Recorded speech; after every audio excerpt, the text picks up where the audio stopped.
ناظرین، فوٹوگرافی کرنا، تصویریں بنانا، اس متعلق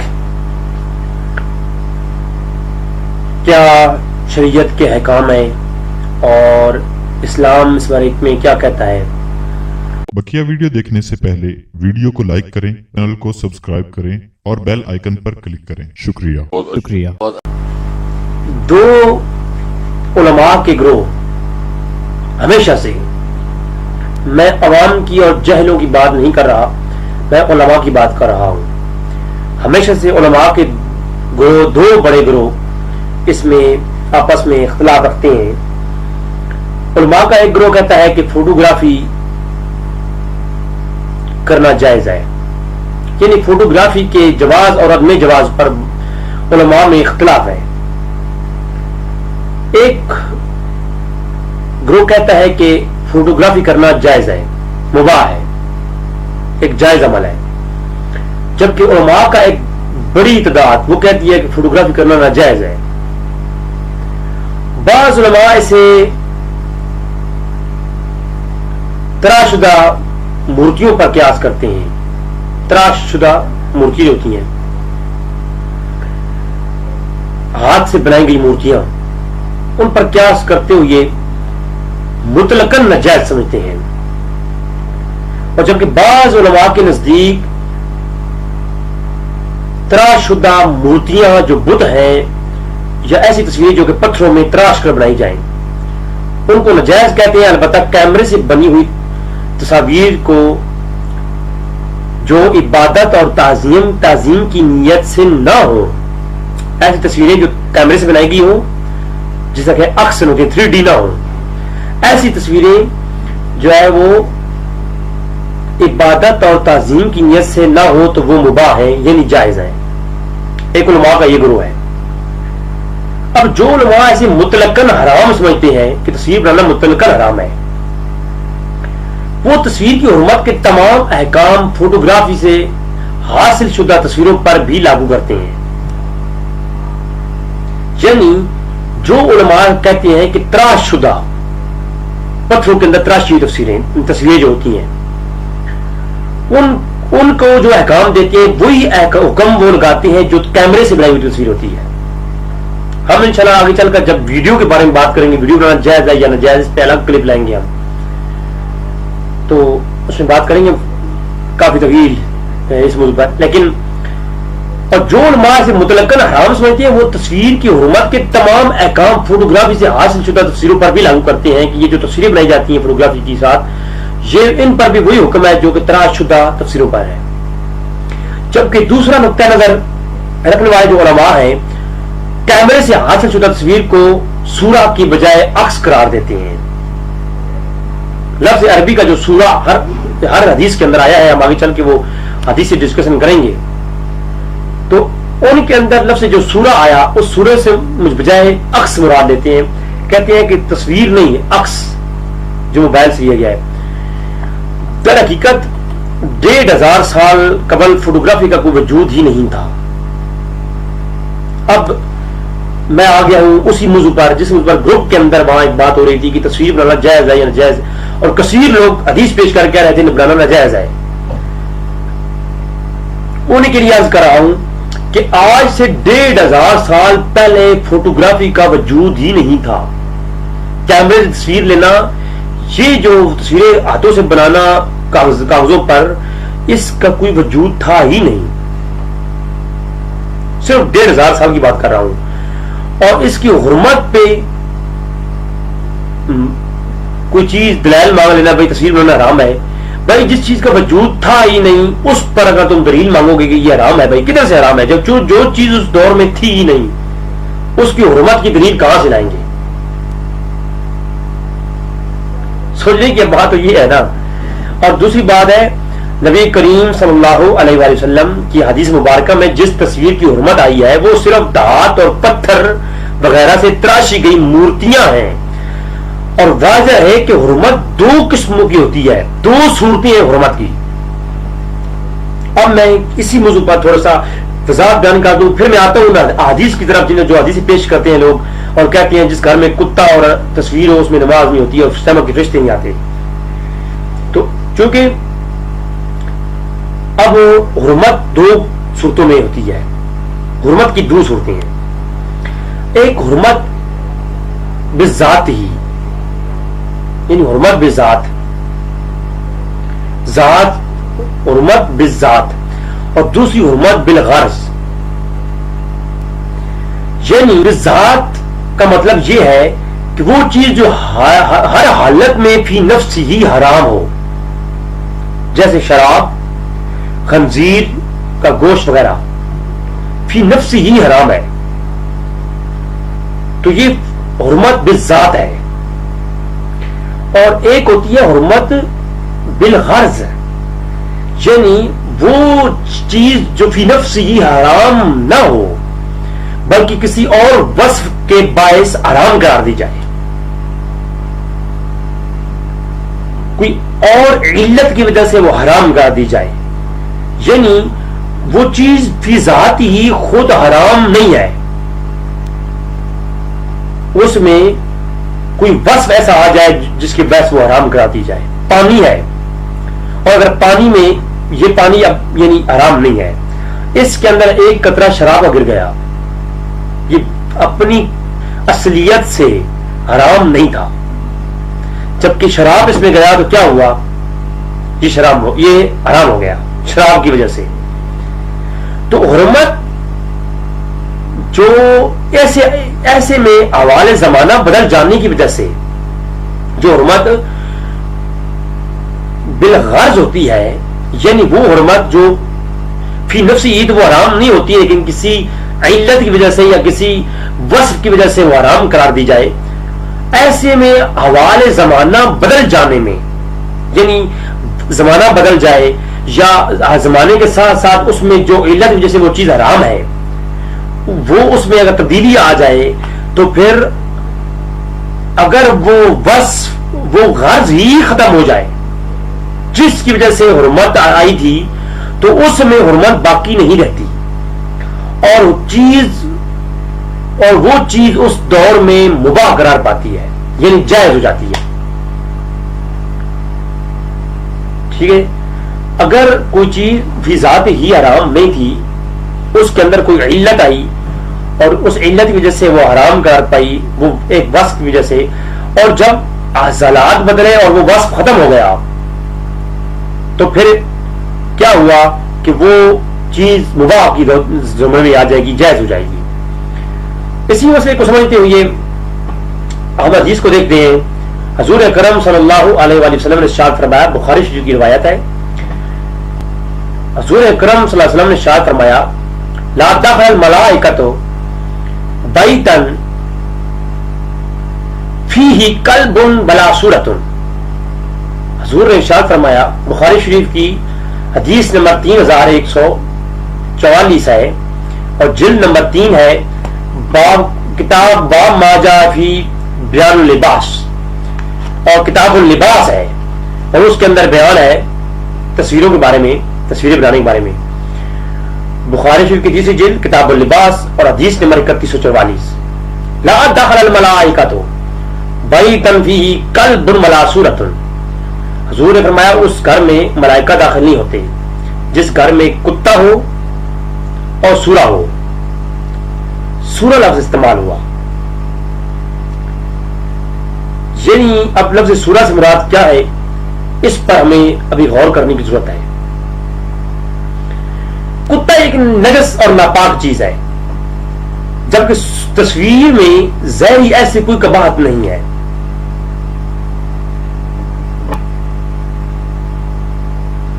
طبع سلیم میں حضور کے بیان میں کتے کا اور تصویر کا ایک ہی جیسا نجس اور ناپاک ہونا، حضور نے جیسا حکم کتے کے لیے دیا ہے وہی حکم تصویر کے لیے دیا ہے. مطلب یہ کہ جو ناپاکی اور جو علت کتے کی وجہ میں ہے وہی چیز جو ہے تصویر میں ہے. دونوں طرف سے دونوں کے اوپر ایک جیسا حکم ہے. جس گھر میں کتا ہوگا اس میں بھی فرشتے نہیں آتے اور جس گھر میں تصویر ہو اس میں بھی. اب معلوم یہ کرنا پڑے گا کہ یہ جو سورا اور کتے کا لفظ آیا کلب، یہ وہ کتے میں جو چیز ہے وہ تو ہمیں پتا ہے کہ نجس اور ناپاک ہے. جبکہ تصویر میں ایسی کوئی چیز نظر نہیں آتی. مطلب یہ کہ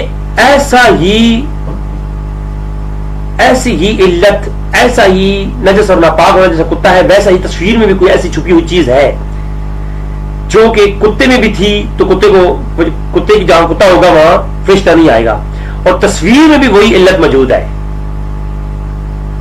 اب اس بارے میں کہ حضور کا دونوں کے بارے میں حکم ایک آیا ہے، تو ہمیں سوچنا پڑے گا، سمجھنا پڑے گا کہ اس کے اندر ایسا دونوں میں ایسی کیا چیز ہے جیسی کامن ہے کہ دونوں پر ایک ہی حکم آیا ہے.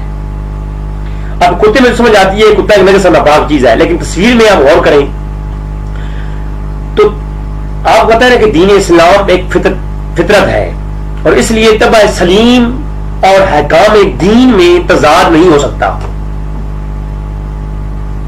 ٹھیک ہے، تو احکام میں دین میں جب تضاد نہیں ہو سکتا تو دوسری طرف حضور صلی اللہ علیہ وسلم نے حکم اور حرمت دونوں کو برابر کہا. حضور کا دونوں کو حرام کرنا ایک جیسا حکم ہے، اور حکم ہے دونوں کی طرف ایک جیسا، لہذا پتہ یہ چھپا قرار دیا ہے.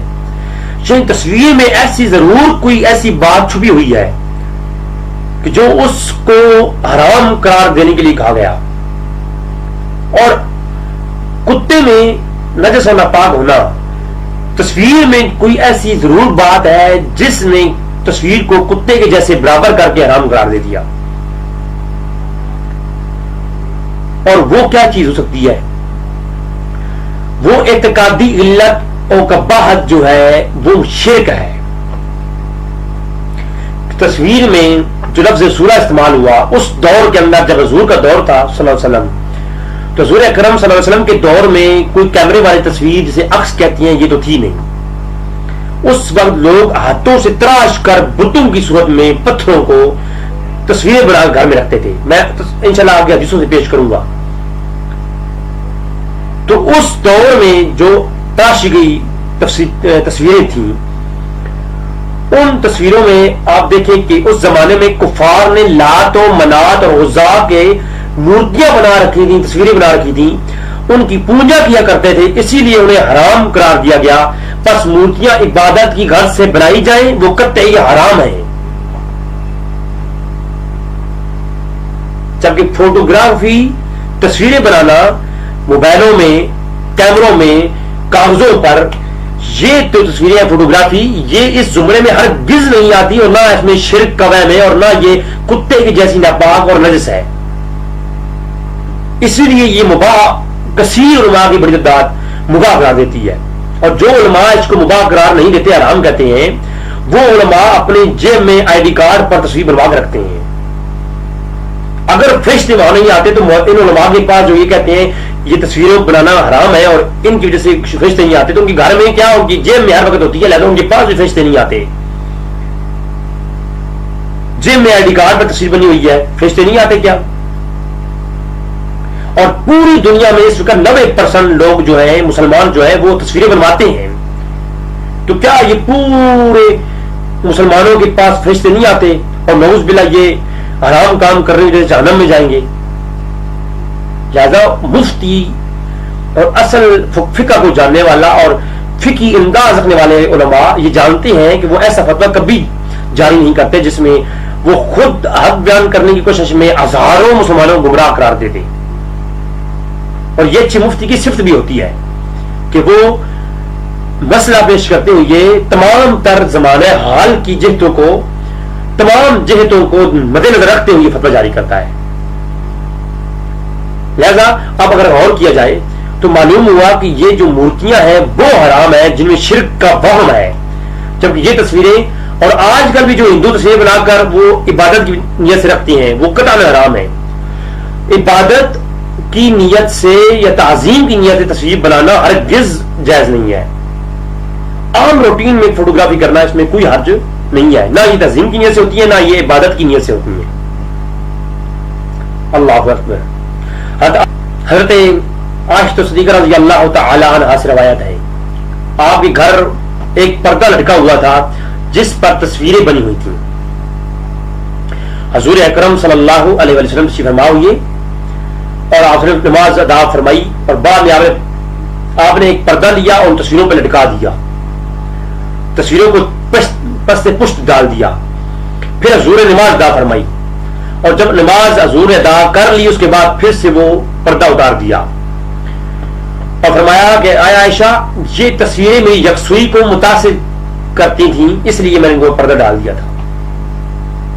یہ صحیح بخاری ہے، جلد نمبر 1 ہے اور حدیث نمبر 327 ہے۔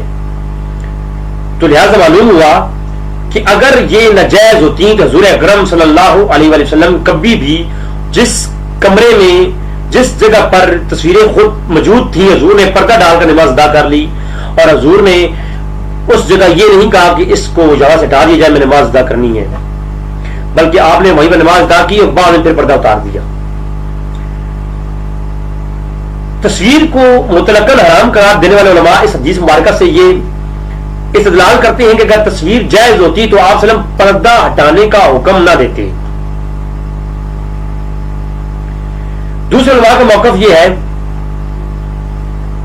کہ اگر یعنی ایک علماء یہ کہتے ہیں اگر یہ تصویر بنانا ناجائز ہوتی تو حضور اکرم صلی اللہ علیہ وسلم کبھی بھی جو ہے نا وہ یعنی پردہ لگا کے پھر ہٹاتے نہیں، توڑ دیتے، ختم کر دیتے۔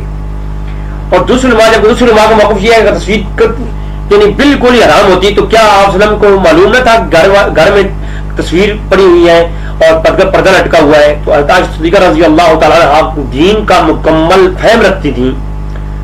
عائشہ صدیقہ کے بارے میں حضور نے فرمایا کہ نصف دین میں نے عائشہ کو عطا فرمایا ہے، یہ نصف دین ہے عائشہ رضی اللہ تعالیٰ عنہ۔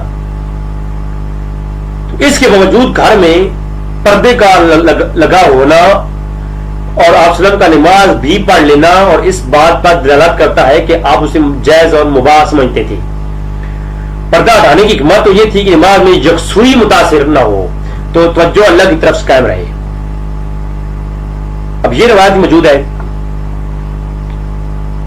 اسی طرح حدیث مبارکہ میں آتا ہے کہ اما عائشہ صدیقہ رضی اللہ تعالی عنہا کے پاس کچھ گڑیاں تھیں، گڑیاں جو ہوتی ہیں ڈول ہاتھ سے بنی ہوئی، جن سے آپ رضی اللہ تعالی عنہ جن سے اما عائشہ صدیقہ رضی اللہ تعالی عنہ اپنی سہیلیوں کے ساتھ میراث کھیلا کرتی تھیں۔ تو آپ صلی اللہ علیہ وسلم گھر میں تشریف لاتے اور کھیلتا ہوا دیکھتے تو مسکرا دیتے اور منع نہ فرماتے۔ اب مطلب یہ تھا کہ ان گڑیاں بالکل مجسمہ ٹائپ ہوتی ہیں، گڑیاں جو ڈول ہوتی ہیں نا وہ، تو ان کے ساتھ اما عائشہ صدیقہ رضی اللہ تعالی عنہ جب کھیل رہی ہوتی تھیں اپنی سہیلیوں کے ساتھ، حضور مسکرا دیتے تھے، منع نہیں فرماتے تھے، حضور نے منع نہیں فرمایا۔ اور حدیث میں آتا ہے کہ اما عائشہ صدیقہ رضی اللہ تعالیٰ عنہ کے پاس گھوڑے کی شکل میں ایک ایسا کھلونا تھا جس کی پر بنے ہوئے تھے۔ تو انہوں نے عرض کیا کہ حضور اکرم صلی اللہ علیہ وسلم نے پوچھا کہ یہ کیا ہے عائشہ؟ تو انہوں نے عرض کی حضور یہ گھوڑا ہے۔ تو آپ صلی اللہ علیہ وسلم مسکرا گئے کہ پوچھا کہ آیا عائشہ گھوڑے کے تو پر ہی نہیں ہوتے؟ تو اما عائشہ صدیقہ رضی اللہ تعالی عنہ وہ بھی تو پھر صدیق اکبر کی بیٹی تھی، اور حضور اکرم صلی اللہ علیہ وسلم نے انہیں علم سے فیضیاب کیا۔ آپ فرمانے لگی یا رسول اللہ آپ فرما رہے ہیں کہ گھوڑے کے پر نہیں ہوتے، تو میرے گھوڑے کے پر ہیں، کیونکہ سلمان علیہ السلام کے گھوڑے کے بھی پر تھے۔ یہ سن کر حضور اکرم صلی اللہ علیہ وسلم مسکرا پڑے اور اندر تشریف لے گئے۔ یہ سنن ابو داؤد کی روایت ہے اور یہ جلد نمبر 2 ہے اور حدیث نمبر 4932 ہے، سنن ابو داؤد کی روایت کی۔ تو اگر آپ غور کریں تو کھلونا مورتیوں کی مانند یعنی 3D ہوتا ہے، جو کھلونا ہوتا ہے نا جو مورتیوں کا ہوتا ہے، اس کے برعکس تصویر کو محض عکس کہتے ہیں۔ تصویر جو ہم بناتے ہیں فوٹوگرافی وہ ایک عکس ہوتا ہے، جبکہ اما عائشہ صدیقہ جس گڑیا کے ساتھ کھیل رہی تھی وہ تو مورتیوں کی مانند زیادہ قریب ہے، مورتیوں کی طرح ہوتی ہے۔ اس قسم کی حدیث سے پتہ چلتا ہے کہ جب جس سورت لفظ سورت کی حرمت آئی ہے حدیث کے اندر، ان کا معنی اور مدعا کچھ اور ہے نہ کہ تصویر۔ ان کھلونوں کا تعلق شرک کے ساتھ نہ تھا، اس لیے حضور نے منع نہیں فرمایا۔ اور ہر وہ فوٹوگرافی جو ماضی کی یادگار یا تعلیمی مقاصد کے طور پر کی جاتی ہے، اس میں حرمت کی علت نہ ہونے کی وجہ سے وہ حرام نہیں ہوتی بلکہ مباح قرار دی جاتی ہے۔ یہ جمہور علماء کا موقف ہے۔ اب میں آپ کو ایک 2 روایات کو دکھا دیتا ہوں بخاری سے، جن کے اندر یہ بات موجود ہے کہ وہ حدیث جو کہ آج کا لوگ پیش کرتے ہیں ان کے اندر لفظ کیا موجود ہے.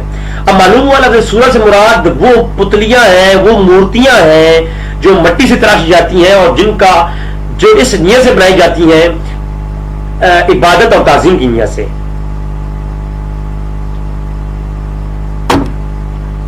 سب سے پہلے میں آپ کے سامنے رکھتا ہوں بخاری شریف جلد نمبر 16 عذاب مصورین یوم القیامہ. یہ باب قائم کیا امام بخاری نے کہ قیامت کے روز تصویر بنانے والوں کو سخت عذاب دیا جائے گا. کتاب اللباس ہے، صفحہ نمبر 357 ہے، حدیث نمبر ہے 891.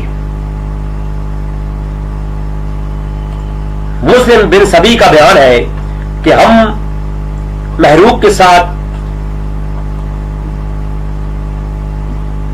ایک سفر میں تھے کہ ایک گھر کے پاس پہنچے تو کیا دیکھا کہ ایک جگہ ایک الماری میں بہت ساری تصویریں رکھی ہوئی تھی. تو عبداللہ بن مسعود آج آپ نے فرمایا، مسلم بن سبی نے فرمایا کہ میں نے عبداللہ بن مسعود سے سنا تھا کہ حضور نے فرمایا ہے اللہ تبارک و تعالیٰ قیامت کے روز ان تمام لوگوں کو سخت عذاب میں ڈالے گا جو مصور ہیں، تصویر بنانے والے. ٹھیک ہے، اب اس تصویر سے مراد کوئی عکس والی تصویر نہیں ہے بلکہ وہ ہے، اور جہاں لفظ تصویر کے لیے لفظ کیا استعمال ہوا؟ سورہ، لفظ سورہ. اب اس سورہ سے مراد وہ تصویریں ہوتی ہیں جو کہ تراشی جاتی ہیں.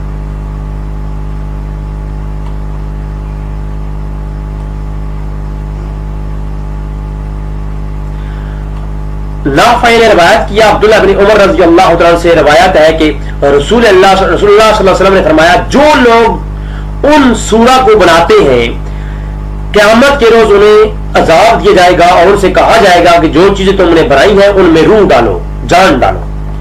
ٹھیک ہے، تو لفظ کیا ہے؟ ہاذہ سورہ کا، ہاذہ سورہ، لفظ سورہ کا استعمال ہوا. پھر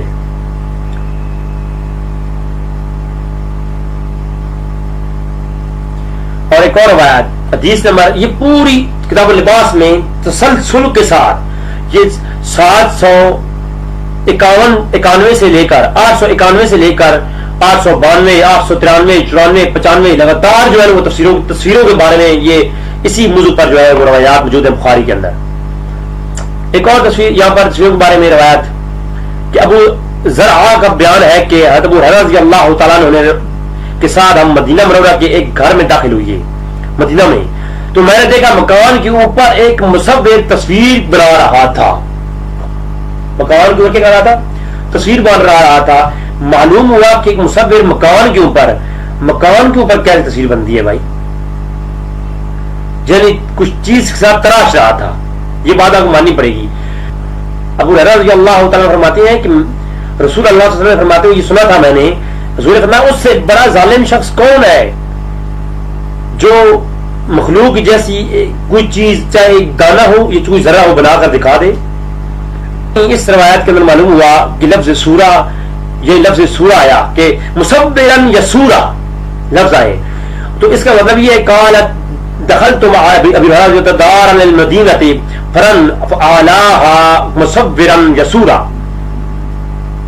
تو معلوم یہ ہوا کہ وہ مصورا یسورا سے مراد یہ ہے کہ جو مصور یسور بنا رہا تھا، تصویر بنا رہا تھا، تو وہ کوئی تصویر جو تھی وہ کسی مکان پر جو بنائی جاتی ہے وہ تراش کی بنائی جاتی ہے. تو اس کا اور یہ جو عکس فوٹوگراف والا ہوتا ہے اس کا حکم کچھ اور ہوگا، نہ کہ اس کے ساتھ تشبیہ دی جائے گی. اور اس وقت جو لوگ اس نیت سے بناتے تھے تعظیم اور عبادت کی نیت سے، اس کے بارے میں کچھ حکم اور ہوگا. تو اس طرح کی یہ روایات ہیں.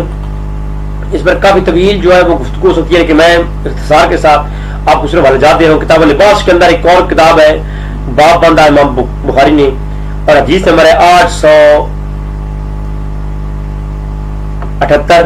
اس کے اندر بھی 878 کے اندر بھی لفظ یہ آیا کہ ہم نے حضور نے کہا کہ جس گھر میں کتا ہو اور سورہ ہو اس میں فرشتے نہیں آتے. ٹھیک ہے، تو یہ جو ہے اس سورہ سے مراد آپ معلوم ہو گیا ہوگا کہ یہ جو ہے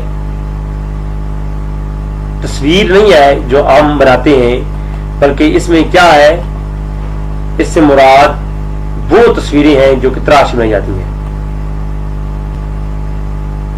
تو ناظرین معلوم ہوا کہ اگر اسی پر فتویٰ جاری کیا جائے کہ تصویریں بنانا حرام ہے تو پاکستان میں تو کوئی مسلمان بچتا ہی نہیں ہے اس فتوے سے، اور پھر یقیناً پوری دنیا میں کثیر، میں کہتا ہوں کہ 1% مسلمان ہوں گے جو تصویر بنانے کے نہیں بناتے ہوں گے، جو اسے حرام کہتے ہیں وہ علماء بھی بناتے ہیں۔ تو اس لیے یہ جو تصویروں کے بارے میں کہنا کہ یہ فرشتے نہیں آتے، یہ نہیں ہوتا، یہ قطعاً غلط ہوگا۔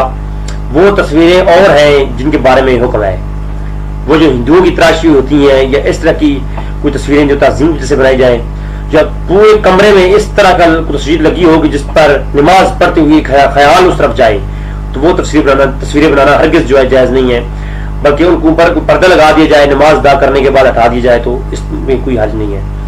تو آج کل اس تصویر کی وجہ سے کچھ فتنے بھی ہیں، آج کل یہ طرح طرح کی فحاشی والی تصویریں بنا کر روڈوں کے ساتھ فٹ پاتھوں پر ہر جگہ لگائی جاتی ہیں، تو یہ قطعاً جائز نہیں ہے۔ تو ایسی تصویریں جو کہ عورتوں کی تصویریں، بے پردہ عورتوں کی تصویریں لگائی جاتی ہیں، اور اس طرح ایمان جو ہے وہ ضائع کرنے والی بات ہے، اور یہ یقیناً گمراہی ہے۔ حسب حال جو ہم استعمال کرتے ہیں، تصویریں بناتے ہیں، یہ جو میں ویڈیو بنا رہا ہوں اس کے متعلق بھی انشاءاللہ ہم اگلا لیکچر لے کے آئیں گے فوٹوگرافی کے متعلق۔ بلکہ فوٹوگرافی ہے کیا، فوٹوگرافی کے بارے میں آپ کو تھوڑا سا دکھاتا ہوں۔ یہ 3D میں بنائی جاتی ہے، تو اس کے بارے میں حکم کیا ہے۔